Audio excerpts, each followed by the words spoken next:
for Friday and the weekend. Megan. Okay, Colleen, thank you. In Total Money, when it comes to credit, it pays to diversify. The more of a mix you have, the more credit-worthy lenders will see you. To explain, John Paradise from Town & Country Federal Credit Union joins us in the studio this afternoon. So, John, you know, this can sound counterintuitive, right? You don't want to diversify too much. Exactly. Because then, you know, you've got too much open credit. Right. But right. so where's the line? You know, you don't want to put all your eggs in one basket, but you don't want to have the basket be, like you said, never ending, because it's too much of one thing is not good, but too many things isn't good either. So, you know, somewhere in between, I think. I think if you have a couple of each, like a couple of revolving types of credit, think credit cards. And if you just have a couple of cards, use both of them from time to time. Don't just have it sitting there, because if you charge something on it and then you pay it off, that again adds to your credit worthiness, because you're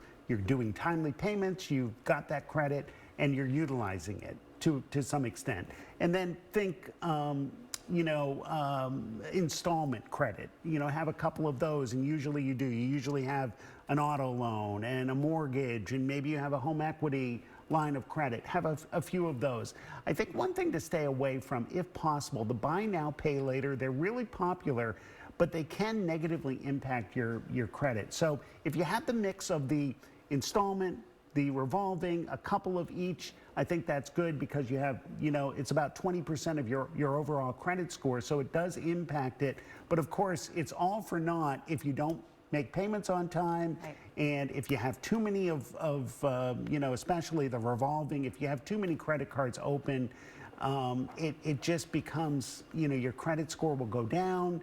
And you're not maximizing that whole credit mix to its full extent. It's especially important. It's really what it comes down to is, are you ready to get a loan? Do you need a certain credit score to get a certain rate, etc.? But these are things to just keep an eye on from time to time, and make sure you have some diversification, but you don't have too much, because if you have too much, you tend to use it all, and that goes in not a great thing. And this is all sort of part of building that credit score and raising that credit score, should you want to. Absolutely. You're always working towards raising your credit score, because ultimately you're probably going to need a loan at some point. Everybody, at some point will need an auto loan.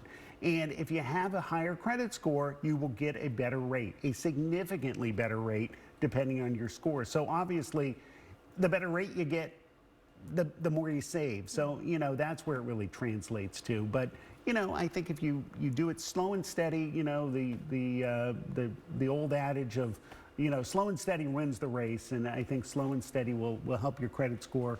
And if you have that credit mix as part of it, and you're wary of it, and you're cognizant of what you're doing, that always adds to it. Yes, diversifying your credit. Okay, John, thank you so much. We appreciate it. We always appreciate your helpful advice.